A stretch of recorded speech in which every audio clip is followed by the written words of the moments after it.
Nicola Sturgeon was dealt a crushing blow by Alistair Jack MP, who demanded the Scottish First Minister respects democracy and stops pushing for a second referendum on independence. Scotland Secretary Alistair Jack called on the SNP to respect the result of the 2014 referendum after an SNP MP has compared Scotland to a wife trapped in a marriage during a Commons exchange on the Union and the issue of a second independence referendum. Mr. Jack explained Scotland would have to wait at least 25 years for another vote on independence.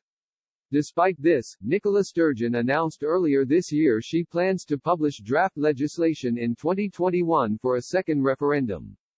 The SNP's Dr. Philippa Whitford said, "I hope the Secretary of State isn't suggesting there won't be another one for 40 years. He seems to think the way to strengthen the Union is by forcing a hard Brexit on Scotland against our will, taking an axe to devolution with the Internal Market Bill and denying any democratic choice on Scotland's future until adults like me are dead. On that basis, does he think the best recipe for a happy marriage is to lock up the wife, take away her checkbook and just keep refusing a divorce?" Speaking in the House of Commons, Mr. Jack said, "I think it's quite straightforward. I think people should respect democracy, as I've said in a previous question. We're respecting democracy, saying we're acknowledging once in a generation. We don't think that Scotland should thrown into the uncertainty of neverendums, and it certainly is very straightforward.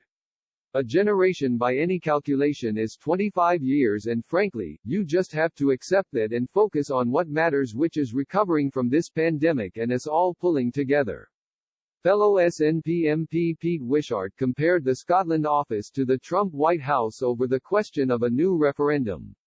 He said, "He's doing such a fantastic job in strengthening the Union that support for independence is at a historic high, and there's been a sustained majority all year.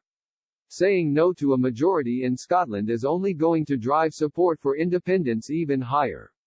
The Scottish people are not finding this democracy denial funny anymore, so what's the difference between denying a majority at the Trump White House and denying a majority in the Scotland office?"